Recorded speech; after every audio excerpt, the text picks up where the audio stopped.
By the grace of the Most High God, we are back again to this studio, J Ghana TV, where we stand for the truth and nothing but the truth.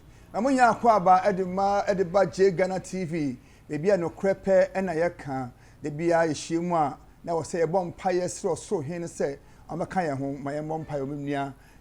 Also, here there was say, send us a Sony DDE. I bring you now a what don't in the say, and that's your soul. A better change in a pa, maybe a piano and consorting, so we did yam, we didn't. Amen. Amen. Okay, I be a crab at the bar at Jagana TV, me day at the Pastor Felix Oben Ampa, Yahweh's Temple, Mamprobi, Accra, and the Minia, a J Sabbath. A J Sabbath. Now, and that day, so as I did to John say, Amen. The word Amen. Amen. Amen. A bomb pie, a dictator. Ya told you every year, to amen, a woman. A benum say amen, a bosom ding. And ebe wura Bible moon. Then say the word amen, if we him found. Now, Eddie Kano, Bible, you crown, a chrono, a benum say a history book. Metia name ya. The Bible no, you can't be a fellow, a tenses. Onyankopon aye somo no Yahweh. Or say, enra, ende, and da. The same yesterday, today, and forever. Now we share a Revelation 1:7 and 8 now. Revelation 1:7. What's the share? Share. One of them come On the Mukumba. and in the Behuno. And in Abehono. One I won no. Yes. As I saw you never born who Quay. Anne. Amen. Amen. Yahweh say many Alpha and Omega. Many Alpha and Omega. Dear Waho. Dear Waho. No harder. No da. No riba. No riba. I didn't stone. I didn't ask to for until Yankupon, Ayonamia, and Ra. And in ne, and da. And the Bible no, there were 3 tenses. Baku a past a history. Israel full museum by a Bokosem. Yes. And there were in some way and ne day a bemu. Say Benus Namibia ni hono, a fulfilling scriptures. And ne ever ho. Afe dama and kwaje rapture sono, and we a prophecy. Antichrist is a prophecy. Yes. And the Bible no there were 3 tenses. Past, present, and future. It is a so we see Bible way a history. Now, a pair name in into a history, a present, and a future. So for be a been my bar, or more say on more quarter. Also, Jack or Japasora work. No copy maybe ye. Because Ukra Bible knows the Bible a mistake there. And now, so for now, we are saying. I say. Okay, young call the word amen and also. Now, amen, Bible appear will move first. It was Numbers 5:22. And one of the word amen appear first in the Bible. Numbers 5, verse 22. Yes. Yanko 7. Was in ensure I day and no may be. I send one snowman and whom yes. Now I say atoto. No banon can say. Now, Banker say amen. Amen. Where a boy, a boy, or baby, I will your mind. Sir. And I say, sooner if I can say amen. Into the word amen, not I say anything. Now, amen, we shall wear from the Old Testament. Yes. The Hebrew Tanakh. Yeah. Tanakh, no, the Hebrew scriptures. Emuna, amen, a war. Now, amen, appear Old Testament, no. 30 times. Yes. 30 times in the Old Testament. In your amen, 30. Old Testament, mo. Now, amen, no, I say anything. Now, Oba Entimwa, and also appear 52 times. In all, no, your amen 82. The whole Bible. Now, you should say amen, crana, as anything. Now, Bible, no, I'm my interest here, amen. Yes. Into the share encyclopedias and a dictionary. Ne Hebrew Musono, you be someone say the word amen, amen, as anything. A binu say a bosom bidding Egypt. Into a net, you better say amen, as here anything. Now, you share Wikipedia, a encyclopedia. Now, no, say amen. And of course, I say the word amen is a declaration of affirmation. Declaration of affirmation. Adibia wusi subia. Say enya ho. Adibia can say where the ebebem. Niya chobia say them declaration of affirmation. First found in the Hebrew Bible and subsequently in the New Testament. It is used in Jewish, Christian, and Islamic worship as a concluding word or as a response to a prayer. Common English translations of the word amen includes verily, verily, say no kre ne ye kan no ebe ye ho so be it. It is also used colloquially to express strong agreement. Say ade we me di to mu say ni makan yi ni e bom pai wo ho yi ebebem ye nya obetie ye nti amen no ase ne say enye ho sisi dua say beba ho. Now when you go to Judaism, or say Judaism so clear and say although amen in Judaism is commonly used as a response to a blessing, it is also often used as an affirmation of other forms of declaration. Say Hebrew say ebem. This Jewish liturgy use of amen was adopted by the Christians, but Jewish law also requires individuals to answer amen whenever they hear a blessing recited, even in a non-liturgical settings. Talmud the explanations are rabbis Bible the Tanakh kanya their own translations almost say the word amen. Talmud teaches homiletically that the word amen is an acronym of El Melech Nemen.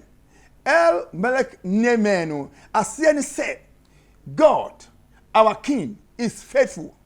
Elohim Melech. Elohim is God, Melech means king, and Neman means faithful. Just say no kwafo ni nia waka no obeye. Nia e de mato no so no oyo nyankopon. So Elohim Melech Neman or El Melech Neman means God our king. Yahweh God our king is faithful. Oyo no kwafo ye nyankopon oyo hin no kwafo a nia oka bia na to bi anim ebeye ho ebebem. Onya will tell me, and you say the word amen, no, ewo hot 1000 BC. Yes. Na Israel form, you see the word amen. Now, Numbers 5:22 look at and say, how they who say amen ba first. You won't say yes. Appear or Deuteronomy 12 times. Yes. Revelation 9 times. Into the word amen, and bring one mechanic here actually. So, what you actually Deuteronomy 27:15, Deuteronomy 27:16. Deuteronomy 27:26, Psalm 41:13, Psalm 72:19, Psalm 89:52, Psalm 106:48, Jeremiah 28:6, Matthew 6:3, Matthew 28:20, Revelation 1:18. Ni yani amen ewo ho. Now, after ye baso say amen wo ho. After so try Revelation 3:14. Amen osahin Christo. Emra okan nsem chance asora hodro no ka kire won say me din di amen ko. Revelation chapter 3 verse 14. Laodicea asafo no na Laodicea asafo mbofo no kire come on say say na amen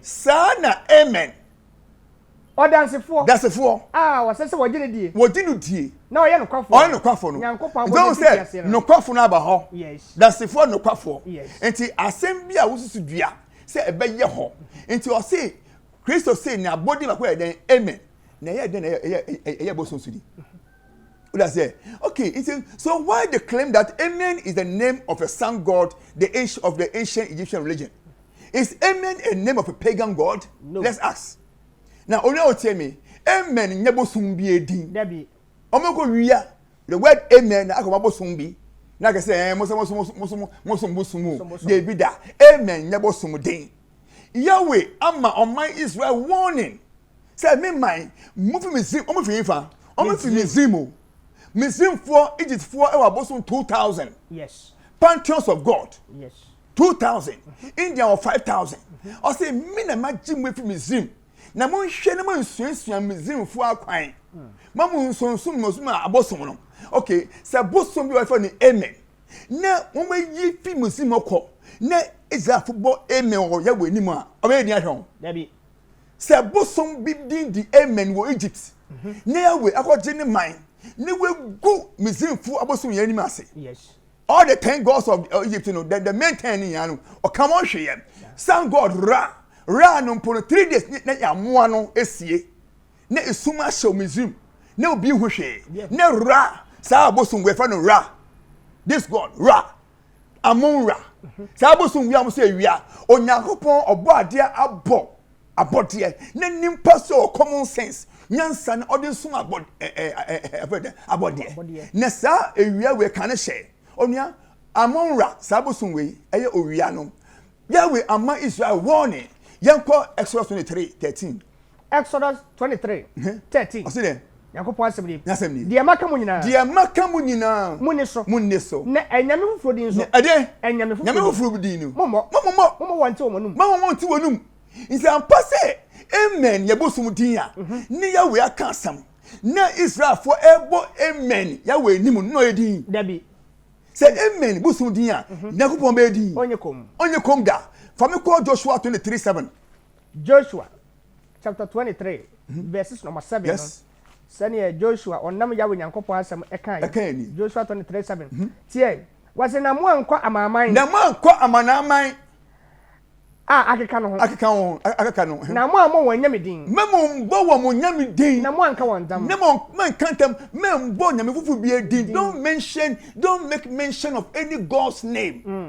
membo wondin kura na Yakopon no oye jealous na Yakopon otwe ninkum enti memo mbo nyame fufu bi din wo he na mo nka won den na mo nka won na mo nso won enti se amen yebosum din ne Israel chine Yahweh nim na won say amen a ne Yakopon din ehwe won ma asa amen nyebosum din debi yanko Isaiah 26:13 Isaiah chapter 26 verses number 13 yes Onyankopon asem enie nasem ni wasem na Yahweh Nyankopon ewura num a enyewo na ebedi yenso ewura num a enyewo ebedi yenso na so nko a na ebekamfo din na wonku udin na yebebo oh enti ha mo no yehu 3 verse say Yahweh si mo Israel for embo abosum bie din onua a wo tie mi Kristo ni enkobosum bia ho eye chiwade eye musuo say ebebo bosum bi din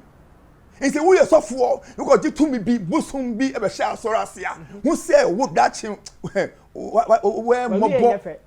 mobo ye Yakopon Yahweh etumi hye ne hwanyonyam enti hu hia sabo ko dibusum bi tumi bi sika kakria obunyanti ato nti mama mun kan kure ne ngina Bible so nchekere mmemme se hu say Onyankopon na eye seje na wo don't do anything mon bra me chen na mesamo yare de bi nke bi da sofo enke bi da se mon bra me chen mesamo yare de bi da o se tumi ha fe so na ba enti yan de ho de nyina efa soro o se mamombo nyame biare din enti se amen ye bosum din ne Israel for ebo egu Yakopon asoma ne on man wo ne on kan hwe ho debi o se ba mambo ba din mambo abosum chemo mambo modin monsum won nti amen enye bosum din debi da ko be ka ho asem enye bosum din nti every mra mo fi Misrim na wo kono during the Exodus from Egypt, Yahweh commanded the children of Israel not to learn the ways of the Egyptians, not to make mention of the names of their gods. Yes. He said Israel for Bob Misrim, Egypt, Bosum Dia, Yakopon Din Shamu. Debida. Onia amen. And a children's name, Christo Abano, see a friend, amen. Ah, almost don't for your home.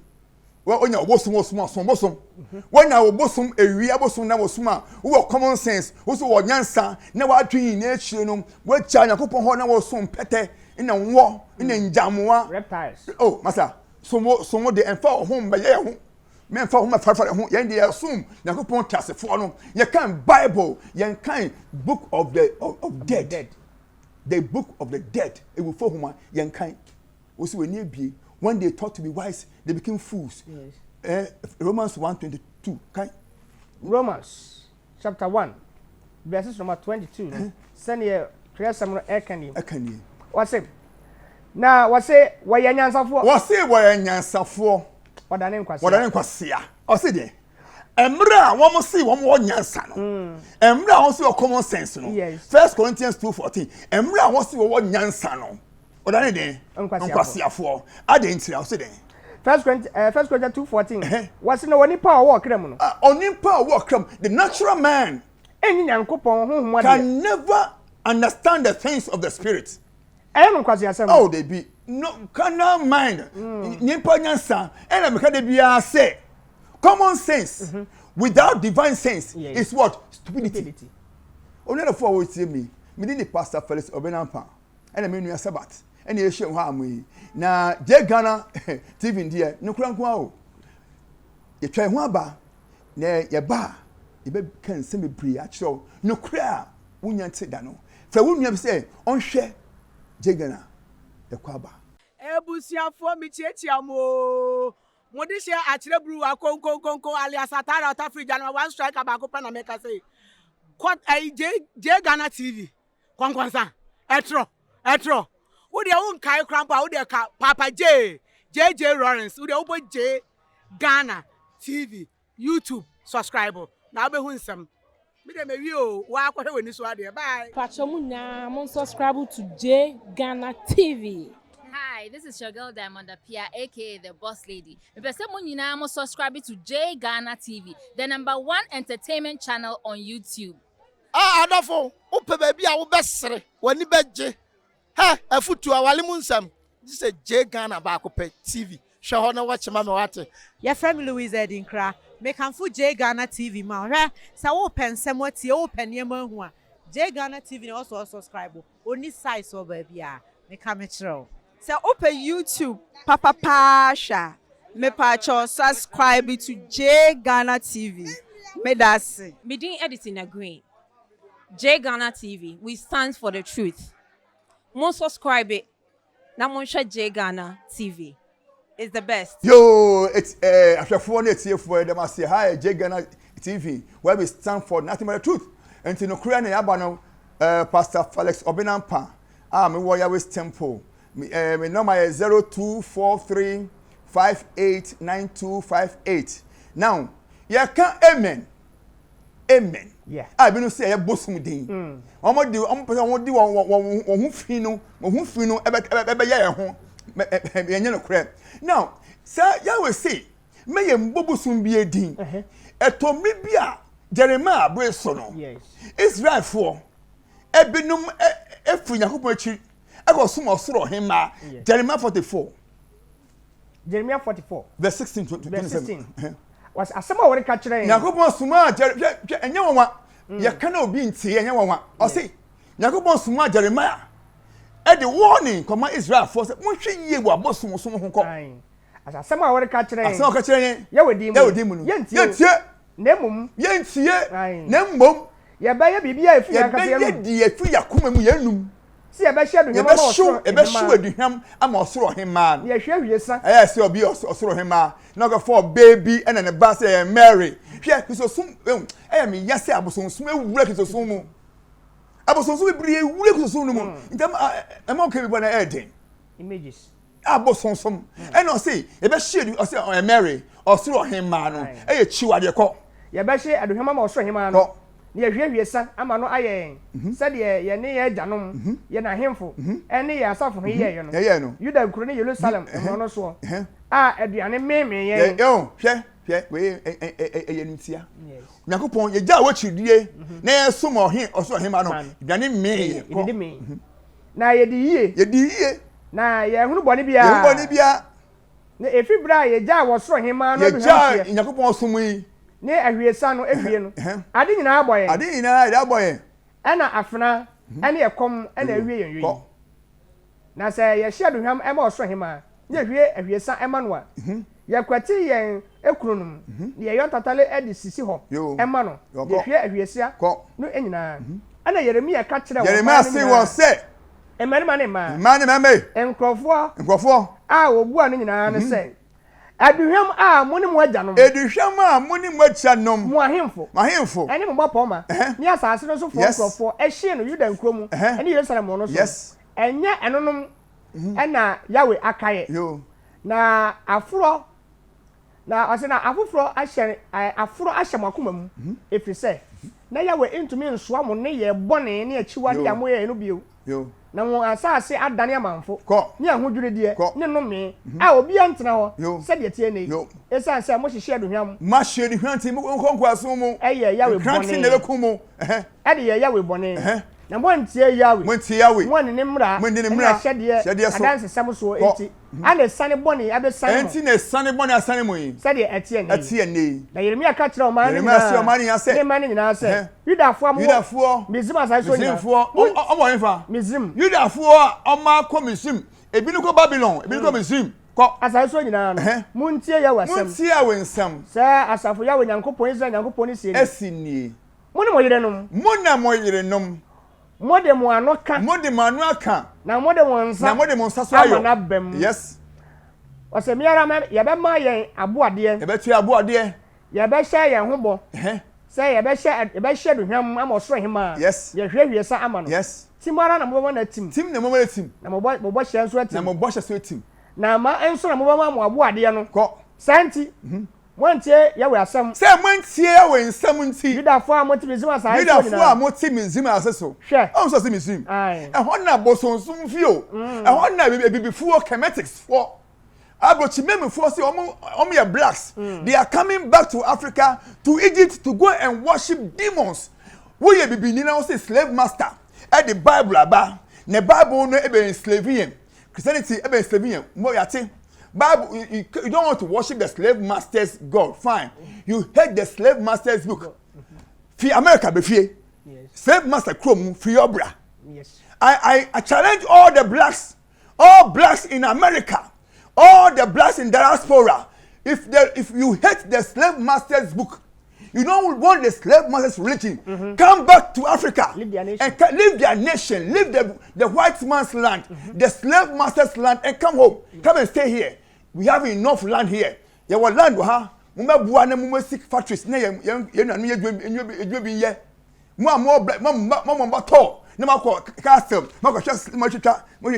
And you here. Slave master ni Wudini, Ekunimpa. Onye obiambre Ghana, all the blacks in diaspora must come back home. Ko what's it share? Makami din kasi yanse. Ya wa 7 years. Na 7 years. Wari mo mi din. Mo mi din biom. Say mo de ma no abobo sum din die. Mo mi din biom. Ni da ni biara no mu. Anum. Wo mi zima sai so enyina. Ye mo biom. Oh. Me hwe won so ko. Say ye Nyankopon enti ase. Oti ase. Hwe. Mi wo won ho ani bone. Mi wo mo ho ani bone. Na nya papa ho. Papa. Na Yudafo wo mezima la so nyina bedwere afena ne yekom no. Bodin kranti na kom be kumu. Akosi se. Esan se mbo mabusum di. Onye fa o temi. Say amen ye bosum di kan akopon twan egu dada. Ane. Christopher twan egu because amen de bia amen amen. Yeah to amen amen. Anko twan egu.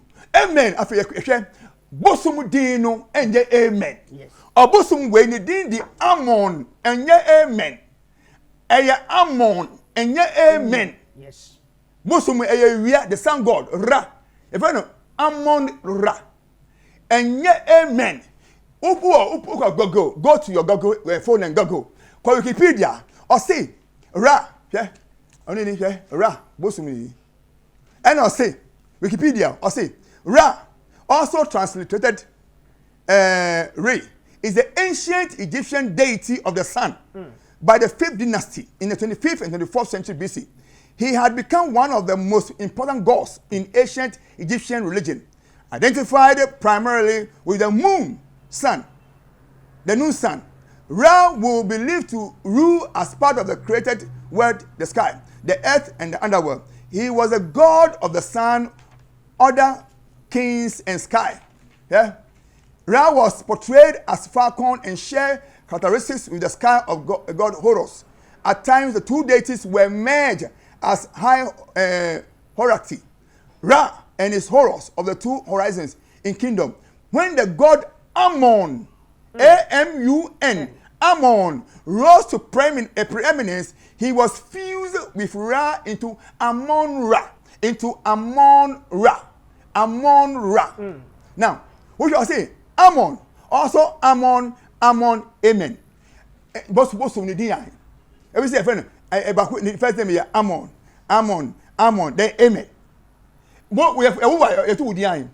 Onya amen, we say the be last. Yes. The be in the goggles, you know. The amen come last. And nyene din. Na esan say can amen ti. Say be ne boss no osun no take say afrom osun ti no that e maka ho. Ye friend amen, Ammon. And Ammon also Ammon. Yeah, ni here Ammon. Me say me near the phone. Oh, you me here. God Ammon. Only you can go and Google on your phone. Yes. When the piano edino Ammon ba first. Ammon. No the amen. A chat for. but be a later addition no me ka ho ye mfa no amen na Ammon as a training the hidden one Ammon the name Ammon and the amen are two different words. Yes. And different I see Ammon was a local deity of thieves whose name means he who is hidden. Ammon, this sun god, and the word Ammon, or see it means what? He who is hidden. Amen means so be it. Amen. Amen means what? So be it. El Melech Neman. Our God, the King, is faithful and he will do it. Ammon means the hidden one. Elevated to the rank of the ruler of the gods. In his form of Ammon-Ra.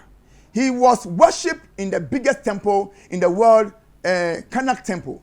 His name means the hidden one. His name is what? Hidden one. Ammon is a very ancient divinity with warrior characteristics, starting with the Middle Kingdom. And so none of you tell me the word Ammon and the amen and your pet. Obosuma wo Egypt defend Ammon. You defend amen. Yes. When you walk amen, I say amen. Amen. Men mo say amen. Obosuma di. Debi. Say amen. Obosuma di anka. Christ say of your friend say, "Mama obium." Revelation 3:14. Revelation 3 verse 14. And you do that. That means the Bible is strong. If the Obosuma di amen, ne Christ go fa go. On fa. Leodiki asafumbo fo no. Tire come no say na amen. Odansefo a wase se wadi ne die. No ya no kwafo. Nyankopon abode afiti ase no se. Oh, no no for utie me. Amen. Ase ne say enya ho emrem. Amen. Misisu dua. Ammon ase ne say hidden one. Nia odi we hinta. So how do you tell me Ammon and amen are the same? What can say? Your favorite sum no Ammon. Amun. Amen. Enya no kre. Enya no kra. Amen. Bible no ewomu from Old Testament. Tanakh. Israel eka amen. Me say Yahweh say no Israel from ba bosum din. Say amen e bosum din a. Na ko pon e din on ka hwe wo ho. Be say nde. Dabi. Deuteronomy. On kan ho asem wo. Yes. Deuteronomy kan ho asem wo ho. Kan ho asem. Numbers e wo ho. It's Psalms. Yes. David kan amen bebre. Ampa. Na Yahweh an kan munye din. O say David ba edin Baal mbejai bon. Mama frame Baal biom o ka kire won. Baal o ka kire mama frame Baal biom. Mama frame say you call me no more Ishi. You call me no more Baal, but you call me husband. Into Baal as saying Baal means Lord. Yes. Baal it means Lord. And I say Baal and mama frame biom. Now one friend Baal. Yes. Also on pay. Zerubbabel. Edin Baal kan. I say no. Baal means Lord. Don't call me Baal. Ne say amen ye bosum din a Yahweh anka hwe wo ho ama Onyankopon ba ho nemu say Kristo o say afra no amen no for tell me and masan kwafo no tuputu go we say amen bosum din na we nja bo never Israel for ye do ho mo kan yivara Yahweh fi Ishmereka ya Yahweh panavela ha bi huneka Isa Yahweh panavela ha via samla shalom Israel ti ositi Ositi, Yahweh, Yahweh, what I say, Inshira, Uncle. No matter so can ye racho. Amen, no, and Nebusumudi o Tom. And ma, I was on some phone can't show set. And monk, I want some Asher Ank. And Moshe Ankano, and I want the eye of horror, no, I can't show set. Amen. Ebusumdi. Ammon, Nebusumdino, Obosum, go. Okwa. Go. What is the name of the sun god in ancient Egypt as a fool? What is the name of the sun god of the ancient Egyptian religion? About you, Dino. Na Ammon and the amen in your pet. Now, a son said, a true now, young person say, I'm the one fight for the one say, yes, so obviously, someone Musumo can amen. They be. When now sumo so yen dey purpose on some ye kan Yakopon homa ye the living book and kwa homa na ye kan yen kan homa bia ye tu obi fun obi a webu ni na de kem obi a wewu 2000 years mommy a wewu Egypt I mo bon na ehun homa wo mu eno na ope Bible do say what evidence say if a soro by only for with me me catch them Yakupon smile in this last days you know e be pa atro in church ho ntoma de bia no fatu J Ghana TV where we stand for the truth. Yes. Bomodina hwehwe. And then when we at amen. Me din the Pastor Felix Oben Ampa. Yahweh's Temple. Eya sorry ewo Mamprobi yepen eben Shalom. Yawo Cambridge School no mo. Yem brother ko ewo Tema. Eben Ideal College. Ibisi wa Kaswa, ibisi Obudumbram. We no for tie me fatu J Ghana. Me Pastor Felix Oben Ampa na me nua Sabbath. J Sabbath. Janu nka mo hu yemmɔ mpaeɛ yɛ nyankopɔn ne yabandenden yɛ da wase tumi ne agya nhyira nka mo den daa wo efesu afa man tumi mfa wadom ne aka ma asɛm ntɔ akoma bia so nenso aban pimpim nkwagyeɛ udin 20 amen.